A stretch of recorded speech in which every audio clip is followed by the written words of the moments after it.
Hepinize merhaba arkadaşlar. Yeni bir katil rehber videosuyla karşınızdayım. Bugün yine sizlerin seçmiş olduğu son rehber videosunun, Ghostface videosunun altına attığınız yorumlardan bir anket oluşturdum. O anketin sonucunda da 215 oy arasından %24 ile Myers çıkmış. Gerçekten kafa kafaya mücadele. Zaten ekranda da görüyorsunuz. %23'te de Trickster var.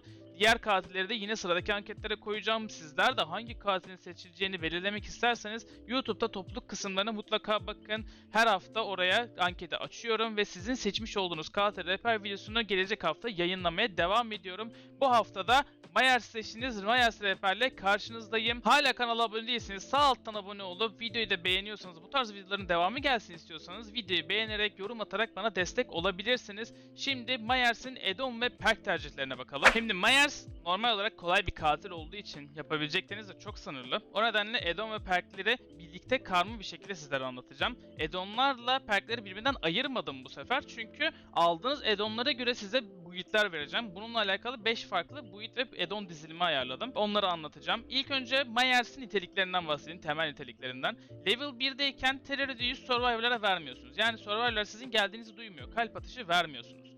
Bu güzel bir özellik, fakat bunun yanında Myers'in hareket hızı 4.2'ye düşüyor level 1'deyken. Yani bu neye tekabül ediyor? Nurse'dan birazcık daha hızlı, Hunters'tan da daha yavaş. İkisinin arasında bir hareket hızına sahip 4.2'lik bir hareket hızı var. Bununla Survivor'ları yakalamanız çok zor. Bloodlust almadığınız sürece Survivor'lar sizi çok rahat döndürebiliyorlar. O yüzden Survivor level 1'deyken size kendini yakalatmaz. Ancak Bloodlust kazanıp onu yakalamanız gerekir. Bu da işi çok zorlaştırıyor. O nedenle hemen 2 level'a geçip sonrasında 3 level'ı tek atmaya yönelik bir katil. 2 level'ında da terör radius'u 16 metreye çıkıyor. 16 metre de gerçekten çok kısa. Yani neredeyse burnunun dibine kadar Survivor'ın yanına yaklaşıyorsunuz. Anca sizi duyuyor. O da Myers'in güzel özelliklerinden bir tanesi. 3 level'da normal bir katilin verdiği terör radius efektine ulaşıyor. Bu da 32 metre. Şimdi ben size bunlarla alakalı build'ler hazırladım. İlk addonlarımız şu şekilde. Tavşan ve Memorial addonu. Tavşan addonu ne işe yarıyor? Level 2'deyken bizim terör radius'umuzu %5 azaltıyor.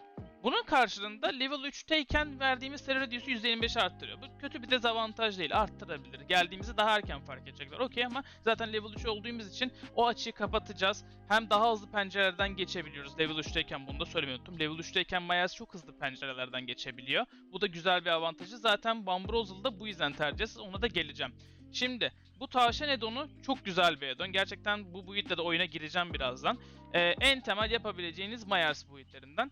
Bu tavşan addon'unda 2 level'dayken terör radius'unuzu %25 azaltıyorsunuz. Bunun yanında monitörle destekliyoruz. Monitör de 8 metre kısaltıyor. 8 metre kısaltıyor. Zaten 16 metre terör radius'unuz var. Monitör 8 kısaltıyor. Bu da %25 kısaltıyor. Neredeyse bir 6-7 metrelik bir terör radius'a sahip oluyorsunuz. Survivor'ların resmen ağzının içine girdiğimiz zaman bizi fark edecekler. Uzaktan görmezlerse. Myers'i gerçekten çok güçlü yapan güzel addonlardan bir tanesi, ben de çok seviyorum. Yanında bunu desteklemek adına level 3'e hızlı ulaşmamız için %25 daha hızlı stoklama addonunu alıyoruz. Bunun yerine farklı şeyler de tercih edebilirsiniz tabi. Size kalmış ama ben bunu tavsiye ediyorum. Oyun içerisinde daha hızlı level alıp daha hızlı survivor düşerek daha hızlı hook alma şansını elde edebiliyoruz. Bununla birlikte tamam, tavşan yanına monitör aldık. Bambrozer'ı da zaten çoğu bit'te kullanacağım. Çünkü dediğim gibi level 3'te çok hızlı pencerelerden geçiyor. Bambrozer'la da bunu destekleyerek %15 daha da hızlı geçeceğiz. Ve o pencereyi kapatıp Survivor'ı çok daha rahat 3 level'dayken düşürebileceğiz. Çok güzel boyut. Neredeyse Survivor'lardan daha hızlı atlayacağız pencereden. Birazdan maç içerisinde göreceksiniz. Bunun yanına, bu ikilinin yanına tercih edebileceğiniz diğer ikili de Papkoz ve Ceza Kancası. Papkoz ne işe yarıyor? Hemen hatırlayalım. Bir Survivor'ı kancaya astıktan sonra gidip bir jeneratöre tekme atarsak o jeneratör %25 geriliyor. Diğer bir perkimiz de Ceza Kancası. Bu Ceza Kancası'nın iki türü var. Bu jeneratör patlatanından. Bu Ceza Kancası ne işe yarıyor? Oyunda 4 tane beyaz okunuz var. Bu beyaz oklara Survivor'ları asarsanız oyundaki o an en hızlı jeneratör %15 geriliyor. Patlayıp %15 geriliyor ve eğer kimse o jeneratörü tutmazsa gerilemeye de devam ediyor. Yani bunu şöyle kullanacağız birazdan kullandığımızda. Bir Survivor'ı beyaz kancaya asacağız. En hızlı jeneratörü patlatacağız. Daha sonrasında oraya doğru gidip üstüne papkozumuzu da atacağız. Eğer bu jeneratörü hala yapmaya devam eden biri varsa. Toplamda jeneratörü %40 geriletmiş olacağız. Bu da gerçekten güzel bir oran. Bu ikilinin yanına bu tamamen late odaklı. Başlarda sıkıntı çekersiniz bu videoda, onu söyleyeyim. Fakat başlarda sıkıntı çekmeyeyim. Early'im kolay geçsin. Sonlara doğru zaten Survivor'ları takasa iterim. Onları daha domine ederim derseniz bu ikilinin yanına bir ikilim daha var. Bu da şu şekilde. Ruin ve Trill alıyoruz. Papgoz ve şeyi bırakıyoruz. Ceza kancasını bırakıyoruz. Ruin ve Trill alıyoruz. Ruin Trill de sizi öyle de hayata tutacak. Ama sonlara doğru totemleriniz kırıldığında bayağı zorlanırsınız. Fakat yine güzel bir build. Herhangi bir jeneratöre tekme atmakla uğraşmak istemiyorsanız benim gibi. Bir önceki rehber videosunda da söylemiştim. Ruin ve Trill tercih edebilirsiniz. Ruin ne işe yarıyor? Bir Survivor jeneratörü yapmayı bıraktıktan sonra o jeneratör %200 gerilemeye başlıyor. Otomatik hiçbir şeye bağlı olmadan o jeneratör gerilemeye başlıyor. Fakat eğer toteminiz kırılırsa bu etkiden mahrum kalırsınız. Bu toteme bağlı bir perk. İkinci olarak da Ruin'i koruyabilmek için Trill of'tan tercih ediyoruz. Hem de bu metada bunlar çok güçlü. Bunu bir önceki Ghostface rehber videosunda da söylemiştim. Ona da kartlardan gidip bakabilirsiniz. Trill bu metada çok güçleniyor. Çünkü Survivor'lar sürekli sizin totemlerinizi kırmak yerine dönüştürüyor. Yani sizin elde ettiğiniz bir avantaj bir anda dezavantajı dönüşüyor. Gerçekten çok güçlü. Bunu nerflediler. Heal hızını %100'den %75'e çektiler ama hala güçlü. Hala da güçlü olmaya devam edecek. Token mantığı ya da herhangi bir onu kırabildikten, yani biz gidiyoruz söndürüyoruz katil olarak. Serverler tekrardan geri yakıyor. Bunu bir şekilde engellemedikleri sürece hala çok güçlü olmaya devam edecek. Bunu biraz daha bir nebze daha tutabilmek için Trill of Taunt tercih ediyoruz. Trill of Taunt mevcut sahip olduğunuz totem başına %10 totemleri kırma ya da dönüştürme yavaşlatması veriyor. Yani oyunda en başta 5 totemle başlıyoruz. 5 totemimiz varken %50 o totemleri kırma ve dönüştürme yavaşlatması alıyorlar. Hex bir totemi buğuna çevirmeye çalışırsa bir Survivor 56 saniyesinden vazgeçmek zorunda kalıyor. Bu da gerçekten size katil olarak çok büyük bir süre. 56 saniye boyunca bir Survivor toteminize buna dönüştürmeye çalışıyor. Tamam, bunu yapıyorsa dönüştürsün zaten artık diyorsunuz. Öyle bir güce sahip oluyorsunuz. Bu da gayet güzel. O yüzden Trill of Taunt da hem Ruin'i korumak hem de bu boon metasına karşı gayet güçlü. Hala bu videoyu izlediğinizde boon metası devam etmiyorsa da bu perkin yerine başka bir perkle tercih edebilirsiniz. Undying falan alabilirsiniz. Ya da Papgoz'u tercih edebilirsiniz. Size kalmış. Oyun stilinize göre değerlendirebilirsiniz. Şimdi ikinci build'imize bakalım. Selamlar arkadaşlar. Videoya geçmeden önce bugünkü videomuzun sponsoru olan Core oyun platformunun kısa bir tanıtımını yapacağım. Bu platformda çeşitli türden kısa, eğlenceli oyunlara ücretsiz olarak erişebilirsiniz. MMORPG'den tut, parkur oyunlarına kadar çok fazla çeşitliliği olan koca bir oyun okyanusu içermekte. Ayrıca oyun içi karakterinizi istediğiniz gibi şekillendirme imkanı da sağlıyor. Ama bu platform sadece oyun oynamakta sınırlı kalan bir platform değil. Ayrıyeten kendi oyununuzu yapabilir, istediğiniz gibi şekillendirip arkadaşlarınızla oynayabilirsiniz. Oyun yaparken kullanacağınız materyalleri ister hazır olarak bulunan kalıpları, ister kendi yaptığınız kalıpları kullanabilir, dilediğiniz gibi şekillendirebilirsiniz. Yani bir oyun platformu düşünün. Oyun içi karakterinizi istediğiniz gibi şekillendiriyor, oynamak istediğiniz oyunu kendiniz yapabiliyorsunuz. Uzun lafın kısası, ister arkadaşlarınızla oynayın, ister dilediğiniz gibi oyun yapın, ister diğer insanların yaptığı oyunları oynayın, isterseniz de hazır olan oyunlara girerek doyasıya keyif çıkarın, tamamen size kalmış. Açıklamaya bıraktığım linkten Core platformuna üye olup beni destekleyebilir, beraber arkadaşlarınızla dilediğiniz oyunu ücretsiz oynamaya başlayabilirsiniz. Şimdi videomuzun içeriğine geri dönebiliriz. Evet kardeşim bakayım. Hey yo! Dur ben de geliyorum. Gel gemileri kapıştırak amına koydum. Neredesin? Hey Bıç nice. bıç kayık. Kayıkçının küreği hop hop. Adamın gemisi var amına koydum biz niye böyle? Hem nereye gidiyoruz? Gel şuraya gidelim bakalım. Lan benim gemim atıyor.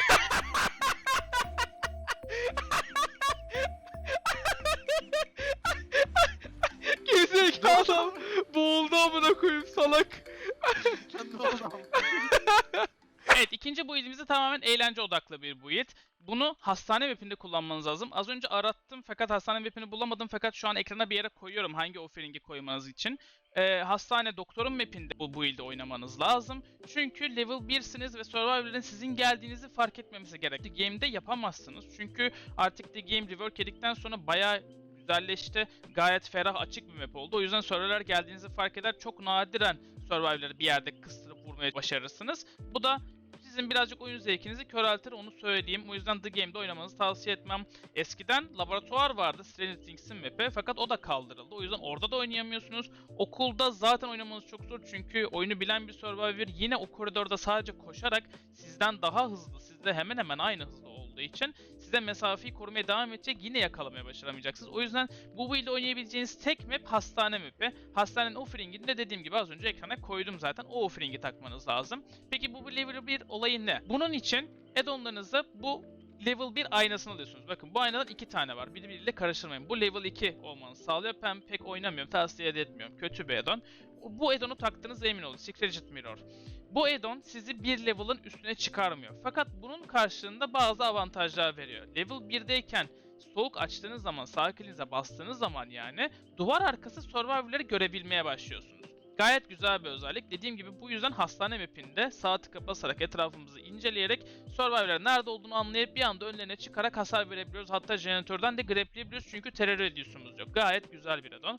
Bunun yanına Boyfriend's Memo almanız lazım. Az önce başta anlatmadım fakat Myers level 1'deyken launch atamıyor. Yani sol tıka basılı tutmanıza rağmen ileri doğru atağa kalkmıyor. Bu Boyfriend's Memo size %50'lik level 1'deyken bir launch atma imkanı veriyor. O yüzden bu iki add-on birbiriyle güzel yakışıyor. Bu iki add-on'u birbiriyle almanız lazım. Çünkü zaten diğer add-on'lar sizin level almanıza yönelik add-on'lar olduğu için hep bir işinize yaramayacak. O yüzden bu add-on gayet güzel. Bu ikisi birlikte güzel kombinleniyor. Yine yanına eğlence odaklı oynadığımız için siz oyun kazandırmaya değil, daha rahat nasıl eğlenirsiniz buna yönelik bir build hazırladım. Play with your food. Play with your food, Obsess'i kovalayıp her bıraktığınızda size bir token veriyor. Bu token 3 tokene kadar stacklenebiliyor. Token başına %5'lik hareket hızı kazanıyorsunuz. Şimdi level 1'iz, level 1 kalacağız oyun boyunca.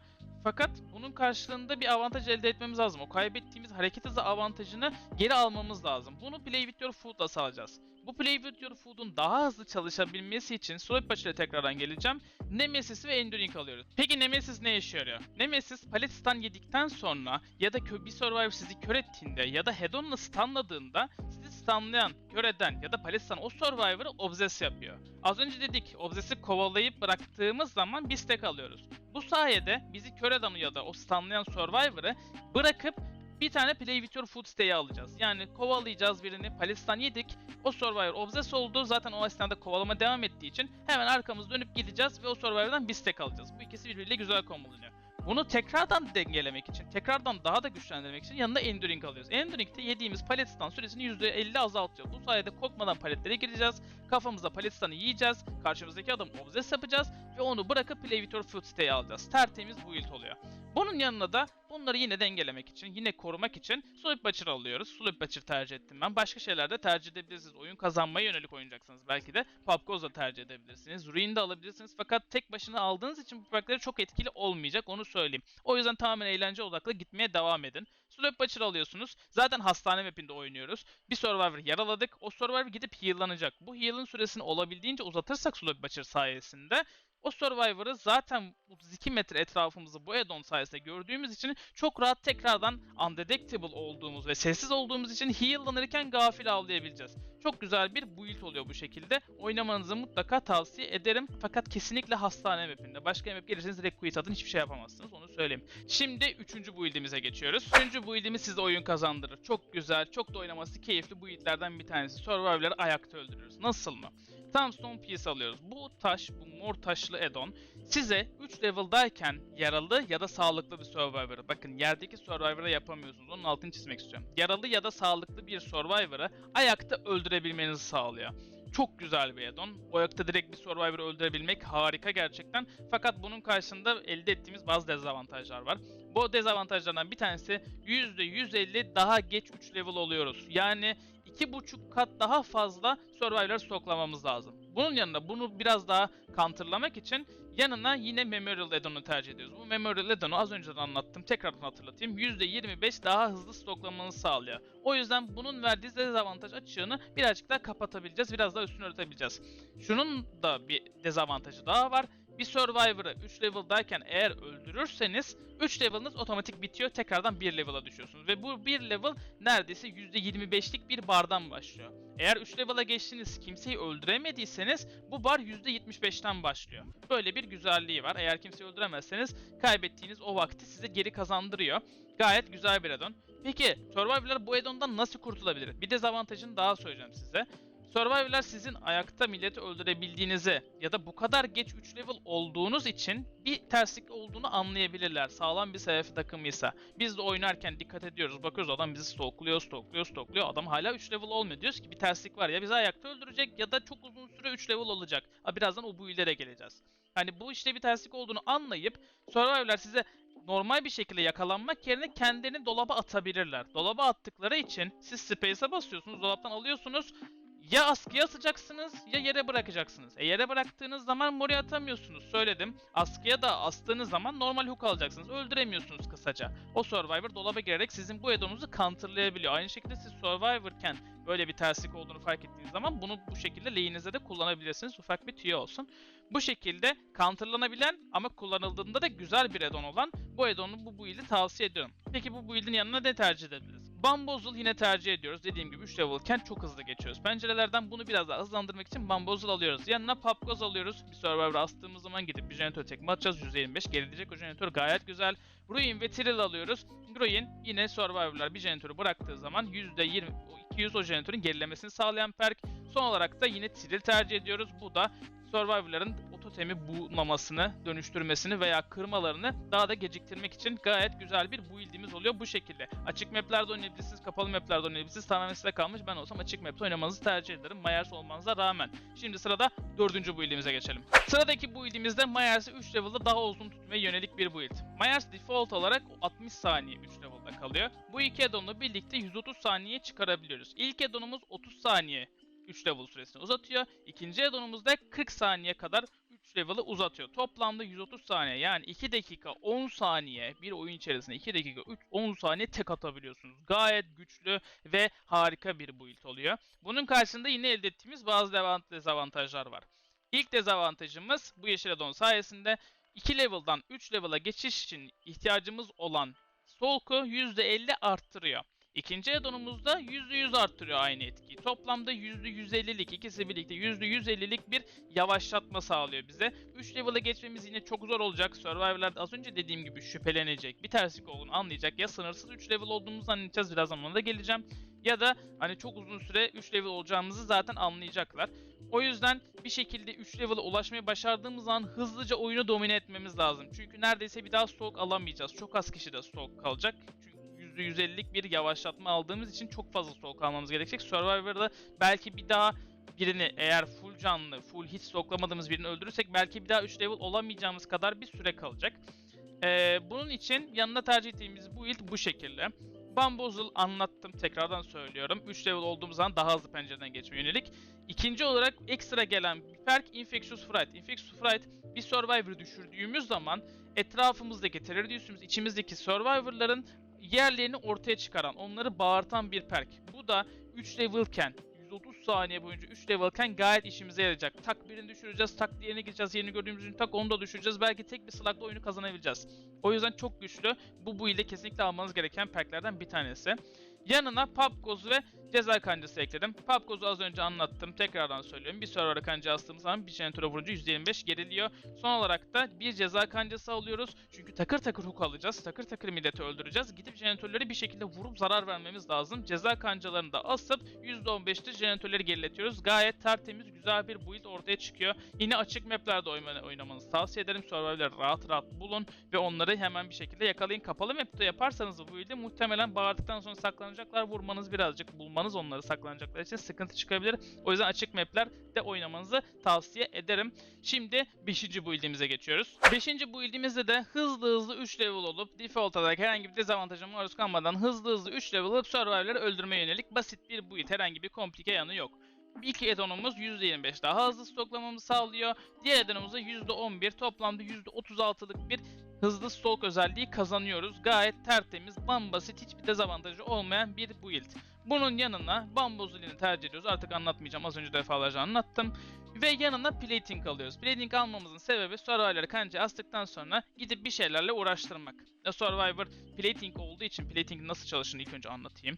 Plating bir Survivor'ı ilk kancaya asışınızda, yani barbekü yükü gibi aslında stackleniyor. Bir Survivor'ın ilk asılışıysa o Survivor'a ait oyunda yanmayan bir totem yanmaya başlıyor. Ve sadece ilk 90 saniye o Survivor o totemi kırabiliyor.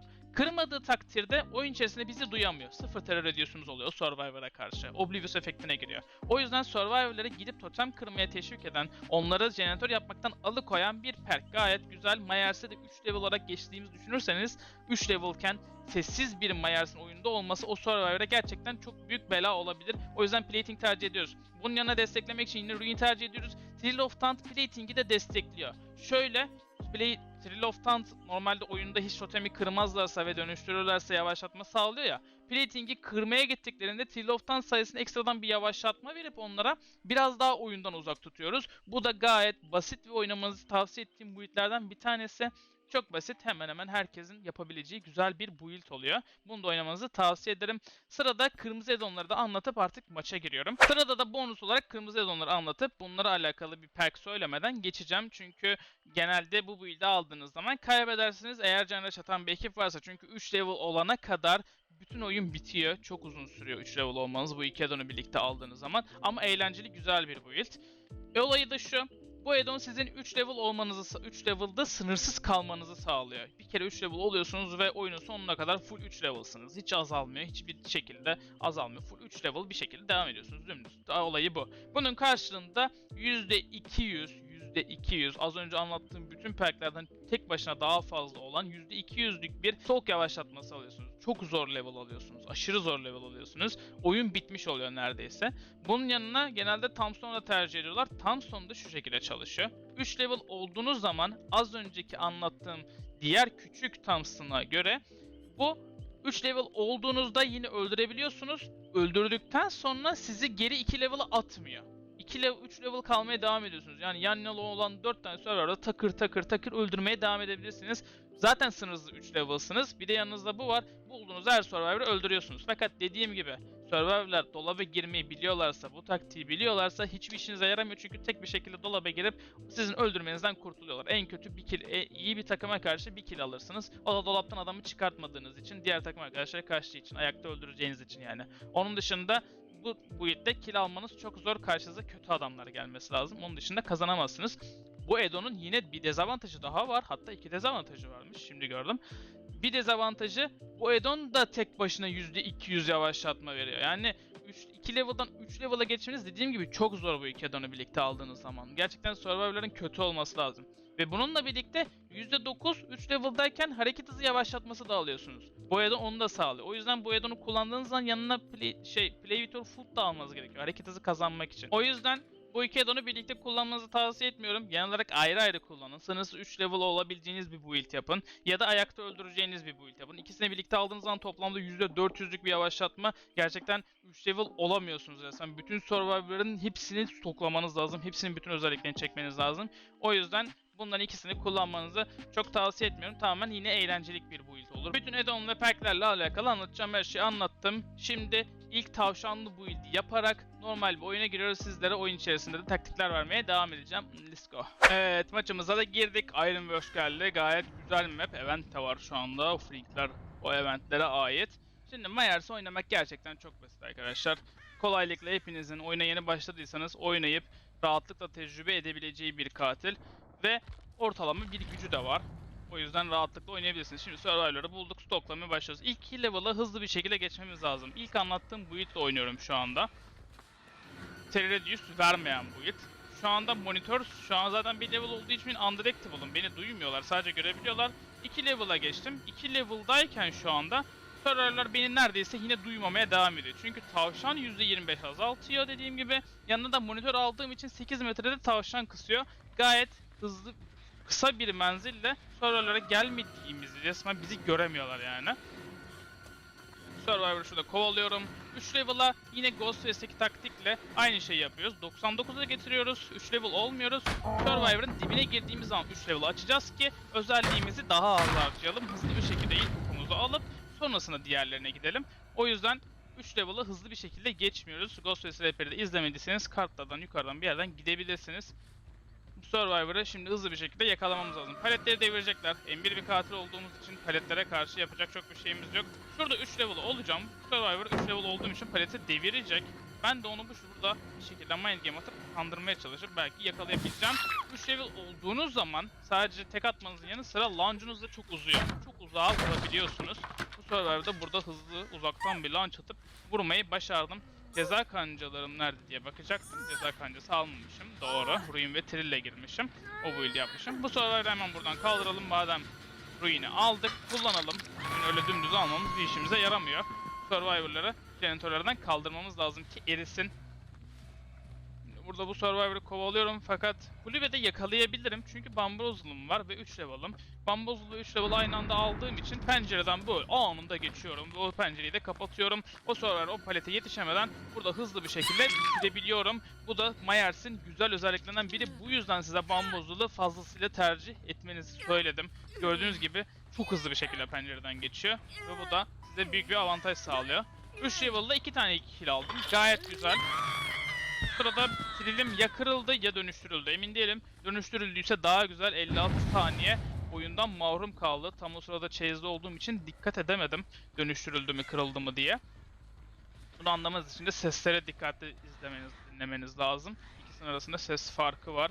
Şurada saklanıyor sanırım. Doğru gördüysem. Hemen böyle bunlar yaralı. Şu an ben bu adama gitmek istiyorum. O yüzden o adamda bakın Survivor'ların üzerleri gittikçe kızarmaya başlıyor. Ben bu Feng'i az stokladığım için üzeri hala beyaz. Yani ondan hala stok alabiliyorum. Eğer üzeri kıpkırmızı olursa kıpkırmızı olan Survivor'dan stok alamıyorsunuz.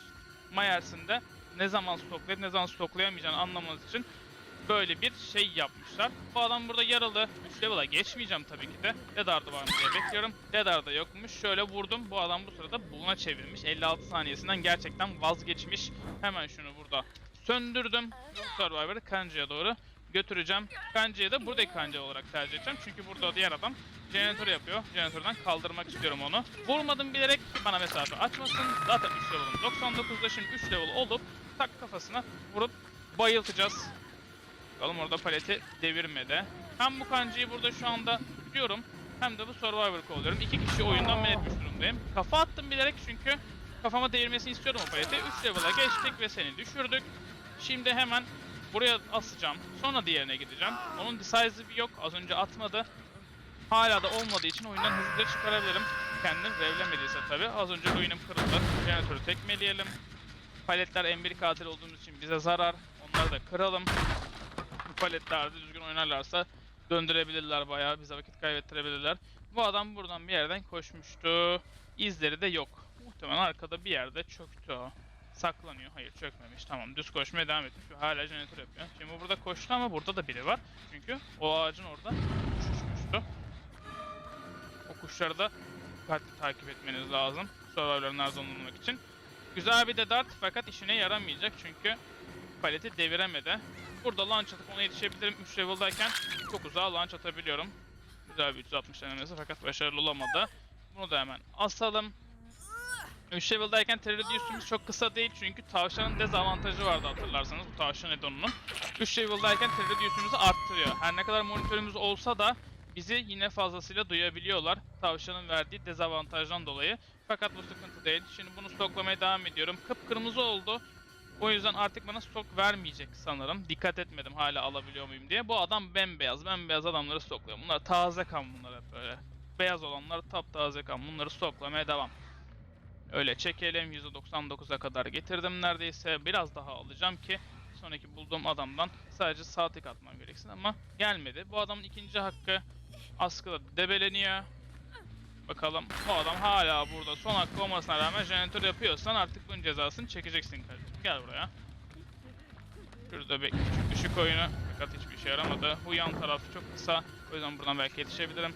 Bakalım burada fake atacağım. Atlayacak mı? Atladı. Hasarı yedi. Öldü. Gayet temiz. İlk killimizi aldık. 3 jeneratör kala. Gayet güzel bir maç geçiyor. Zaten güzel de bir build. Genelde Myers oynadığım zaman böyle oynuyorum. Ya bunu alıyorum ya da diğer o ayakta öldürmeli Moredon'lu olan kısmı olan build'i tercih ediyorum. İşte en sevdiğim build'lerden. Şimdi bir kişiyi düşürdük oyundan. Bunlar buradaki adamı aldılar. Bakalım ne tarafa gittiler. Şu ortadaki kapıyı kırmayacağım. Bu ortadaki kapıyı kırdığım zaman şuradaki pencereye doğru bir loop açıyorsunuz. O kapıyı kırmayın Ironworks map'inde. Bakalım burada biri var. Bundan stok alamıyorum gördüğünüz gibi. Full onu stokladım çünkü yedim bitirdim. O yüzden onu kovalamayacağım. Bana vakit kaybettirdi sadece. 2 kere vurmak zorundayım ona. Tek atabileceğim kişileri arayacağım. Yanında bir palet devrilmiş ama Vurmak istemiyorum. Bu jeneratör o sırada bitebilir. Bu adamda daha stalk vardı. Kafama devirecek mi? Devirsin. Hiç sıkıntı yok. Paletten uzaklaşıyor mu? Bakalım, uzaklaşıyor. Burada az önce kırmadığım palet var. Şöyle 99'a getirip iyice kendimizi hazır duruma sokalım. Bu adam palette campliyor. Bu kötü bir oynayış. Tamam, burada pencereden atlayacak. Pencereden atlamadan önce ben 3 level oluyorum ki ben de hızlı bir şekilde atlayayım. Zaten onu yakalarım. Buradaki paleti yine yiyecek. Ve devam edeceğiz. Erken bir 3 level aldım burada. Sırf pencereden hızlı geçmek için. Bakalım bu dezavantaj olacak mı bize? Yukarı doğru gidiyor. Burada hayatta kalması mümkün değil. Düşecek, sadece vakit kazanmaya çalışıyor. Pencere bakalım yakın mı ona? Pencere yakın bile olsa ben çok rahat pencereden atlayabileceğim için hiçbir şey yapamayacak ki burada launch'u atarak 3 level olmamın faydasıyla hasarımı vuruyorum. Pencereden de gördüğünüz gibi aşırı hızlı geçiyor. Hem bambuzul hem birlikte. Bu arada fenere karşı kafanızı eğmeyi unutmayın. Mutlaka kafanızı eğin. Kafanızı eğdiğiniz zaman sizi kör edemiyor fakat merdivenden aşağı iniyorsunuz. Tam tersi kaldırın. Kafanızı eğseniz bile merdivenden aşağı inerken kör olursunuz. O Feng'i orada bırakacağım. Çünkü bu adamın burada olduğunu gördüm. Feng'in ambresi varsa kalkıp hook takasını alır ama Feng'i asmaya gidersem zaten diğer adam alacak. O yüzden bu kumara giriyorum ve bu arkadaş dolaba girmiş. Bundan 3 level alamıyorum. O yüzden düz vuracağız mecbur. Sonrasında o hook'a gidecek ya da yerdeki adamı almaya koşacak. Ve biz de oyunu kazanacağız ama bunları yapmak yerine çok farklı yerlere koşuyor. Koş bakalım, nereye gidiyoruz? Bize map'i gezdirecek belli ki. Burada dönelim, bir şeyler. Medart var mı? Yok mu? O zaman öl. O zaman öl, bitti. Gel bakalım, asalım. Seni de Feng'in de ambresi yokmuş demek ki. Yerden hala kalkmadı. Rahatlıkla 4. killimizi de alıp oyunu bitireceğiz. Normal şartlarda bu adamın başında beklememiz lazım. Atemp hakkını attıktan sonra yerdeki adama gitmem lazım ama bununla uğraşmak istemiyorum. Atemp atacaksa da atsın bakalım. Biz gidip Feng'i asıp oyunu bitirelim. Çünkü zaten yerde ya Feng. Zaten kalkamıyor. Bu adamın atemp atma şansını da elinden alıp kafasında bekleyip sonra Feng'i almak en mantıklısı olurdu. Ama çok uğraşmak istemedim. Çok uzatmak istemedim. O yüzden hemen Feng'i de asıp atıyoruz ki o da zaten atempini atamadı.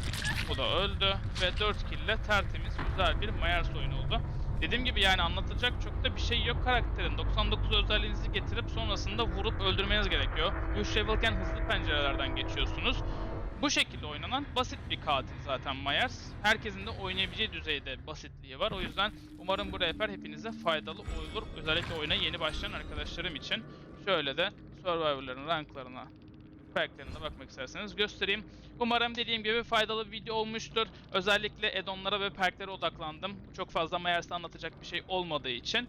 Umarım o build'ler en azından bir işinize yarar. İzlediğiniz için teşekkür ederim. Umarım keyif almışsınızdır. Beğendiyseniz abone olup videoyu da beğenerek bana destek olabilirsiniz. Bir sonraki videoda hangi katilin rehberi gelsin istiyorsanız yine yorumlara yazmayı unutmayın. Yine anket açacağım. O ankette çıkan katil de haftaya salı, işte bu videoyu izlediğiniz haftanın sonraki salısı yayınlamış olacağım. Hepinize teşekkür ederim. Görüşmek üzere. Hoşça kalın. Bye bye.